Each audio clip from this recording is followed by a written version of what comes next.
We'll discuss somewhat Joe Biden, although they're beating it with to death in the media. I think the Supreme Court ruling is worth discussing with you because it's important. The court is a mixed bag lately. Last Friday it was a disaster, 7-2. Then today, in an opinion that it didn't write, just an order, it was 8-1. Well, again, I'll get into that with Jackson.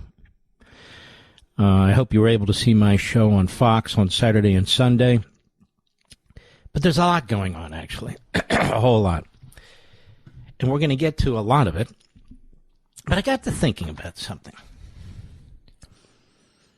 We do things a little differently here. We dig and we think and we play and we think. And so I'm thinking to myself, as I watch these TV shows, not a lot, some, and I watch all these spinning when it comes to those who are saying, well, if we only knew about Biden, and they knew about Biden, and then there's more debate over the cancer issue and so forth and so on, how irrelevant it all is to most of our lives. Now, we're curious. I'm curious. We'll look at it, but it's a drumbeat. One day it's something, one day it's another. And I got to thinking, I'm watching clips. Mr. Producer put some clips together, some very nasty Democrats saying very nasty things about President Trump, about our country, just horrendous. Folks, language is an important thing. We've talked somewhat about this before, and I've taken a look at this issue of language. And all weekend long, particularly on these so-called Sunday news shows, it's negative language, negative language, negative language. I've divided language into negative language and positive language. Things are uplifting, concepts that are positive, words and terms and phrases that promote free societies, free speech, healthy dialogue, and then the opposite. Sloganeering, name-calling, which are all intended to shut you down and shut me down. And you hear it all the time. So I think it deserves a very careful look. You and me together. So in Chapter 4 of On Power, not on drugs, I've never done drugs, on power, we look at language. Now again, I'm not going to read the whole book, but I want to give you a flavor for this because I think you're going to find this intriguing. And after all, it was written for you. An author writes a book for the audience. They don't write it for themselves unless they're egomaniacs like, Jake Tapper. I don't write autobiographies. We have people who are 12 years old. They're writing memoirs about themselves. Have you noticed that, Mr. Producer? Like I care. That'll never happen with me. I won't do that. Or self-help books. Like they know anything about self-help. I write about topics that interest me, I feel are compelling to you, that might interest you.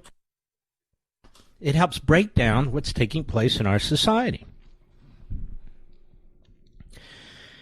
And so I point out there are endless treatises, ancient and new, on rhetoric and dialectic approaches to thought and communication. And rather than get into long and largely esoteric inquiries and the history of both, although I personally find it fascinating, but that's me, it's more useful for the purpose of this book on power to evaluate language as it applies to the present-day applications of negative and positive power. Remember, negative power is largely coercive power. Now, in Marxist and Islamist regimes and regimes of that sort, totalitarian regimes, negative power can turn into genocide. As opposed to positive power is based on the Judeo-Christian heritage, the promotion of individual liberty, unalienable rights, free will, and those things that make a successful and happy and prosperous human being. Language has many purposes, of course, but at its core, language is about what? Communication. There are many types of communication and many purposes for it. And so I organize them into two basic categories, the power of language and the power over language. The power of language and the power over language. Again, this distinction has been discussed over the ages, and even in recent times, in an infinite number of ways, but I shall use them here to make certain fundamental points understanding that they're distinguishable in significant ways. That's power of language and power over language. The pursuit and maintenance of negative power requires the utilization of negative techniques of communication, including what? Manipulation, deception, repetition, deceit, concealment, distraction, and fear-mongering, and language that is intimidating, self-serving, and orchestrated. And I got to thinking, isn't that what the Sunday shows are, America? When you have the likes of Chris Murphy of Connecticut out there, and AOC, and Bernie Sanders, and the rest, isn't that what that's about? It's an approach that seeks to arouse prejudices and stifle independent thought. The purpose is to exert power over language and to control the population without moral reservations. In fact, morality itself is said to be relative or nothing but an abstraction, concealing the rot of open societies and democracies and obfuscating and exploiting the people. Now, in the political context, when language is applied this way, it strikes a central part of the democratic system, denying the body politic information with which to make knowledgeable, qualitative, and collective decisions. Is this not our media? Is that not CNN and MSNBC and the Post and the New York Times and the rest of it? Of course. This is the intention of its practitioners, whether they be journalists or politicians or academicians. And communication of this sort exists for the purpose of arousing and angering the citizenry and exhorting them to action that is destructive of the existing society and their own lives and lifestyles in service to the demagogue and his aims. Inasmuch as people and their consent are the only legitimate and just source of government, the entire enterprise, therefore, is corrupt and malevolent. In fact, citizens acquiesce to it. They regurgitate it. You hear the Democrats, you hear their supporters, you hear their protesters, or even demand, they, where applicable, believing there is no other course or that it is the best course until it's too late to reverse course without an abrupt and often violent revolution. And for many, suffering persists for an extended period of time. So, for example, prior to the Russian Revolution, is this boring you, Mr. Producer? Mr. Producer loves this stuff, and I'm glad he does. Britannica finds that in Vladimir Lenin's 1902 pamphlet, What is to be Done, and I own one of those pamphlets, he argues, and I'm quoting Britannica here, that is, Lenin argues, that the propagandist, whose primary medium is print, explains the causes of social inequities, there's the word, inequities, such as unemployment or hunger, while the agitator, whose primary medium is speech, seizes on the emotional aspects of these issues to arouse his audience to indignation or action. Agitation is thus, writes Lenin, the use of political slogans and half-truths, like warmonger, Hitler, half-truths, slogans, half-truths, outright lies to exploit the grievances of the public and thereby mold public opinion and mobilize public support. Propaganda, by contrast, is the reasoned use, says Lenin, of historical and scientific arguments to indoctrinate the educated and so-called enlightened members of society, such as party members. So he's saying, look, we got to use propaganda against our own people so they see things the way we do. And then we have to use slogans, grievances, to get the masses on our side. Well, let me ask you something. On these budget talks right now, who keeps saying, the billionaires are taking money from Medicaid? It's a lie. To give it to the billionaires, it's a lie. So the Democrats really are of a Marxist mindset, American Marxism, a tailored, customized form of Marxism for American consumption. They really are that, just based on the language they use if you listen to it. Now, the combination of agitation, that is, for riotous activity like you see on our college campuses, with propaganda, that is, the brainwashing and the agitation, as Britannica further explains, is called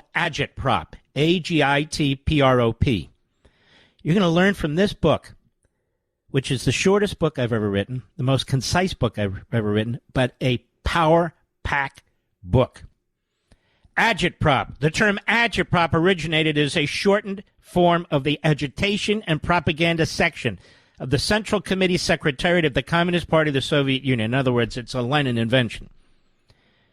And this department of the Central Committee was established in the early 1920s, responsible for determining the content of all official information. But, Mark, it's the United States. What are you talking about? You remember the vaccines? You remember the Hunter Biden laptop? Do you remember that unit they wanted to set up at DHS and they never really took down? The monitoring of your language, the monitoring of your post by the federal government. Remember all this? It's hard to forget, isn't it? Now, this department of the Central Committee was established to do what the Biden regime was trying to do to you and me. Watching over all forms of mass communication, mobilizing public support for party programs and so forth. Isn't that what the media are, really? The Democrat Party wing? Again, for Marxism and other forms of autocratic ideologies and governing systems, negative power is exercised through language that is tailored to lord over the people and control the society and the culture. Hence, language is a tool of the state that serves the state.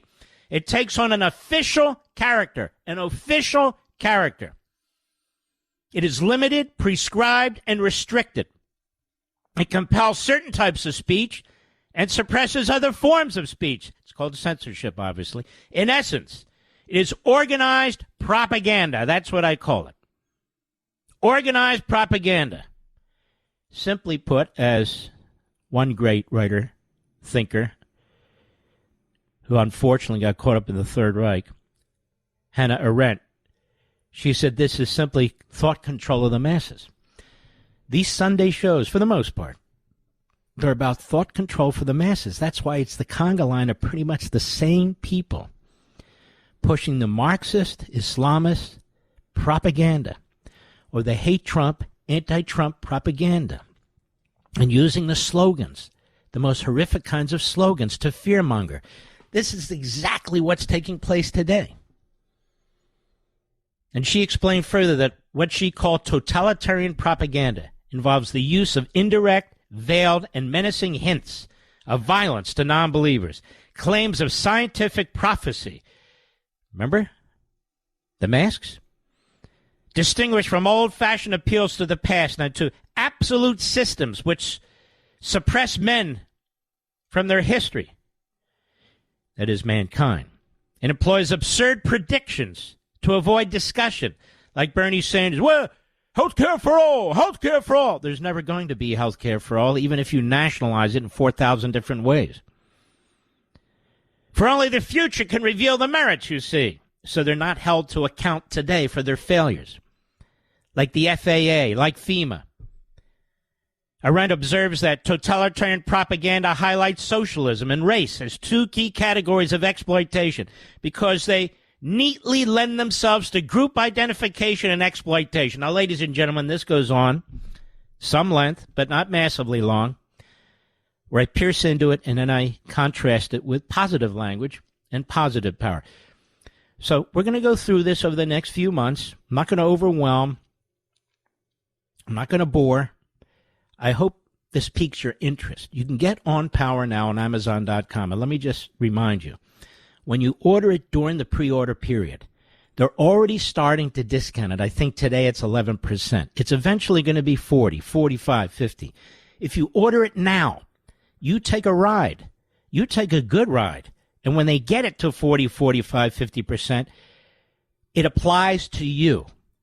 The highest discount from now until the time the book is released, you will get. I urge you to get it for Father's Day. It won't be delivered until July 29th. But you can let your father, your grandfather, your husband know and get a good price. It's called On Power.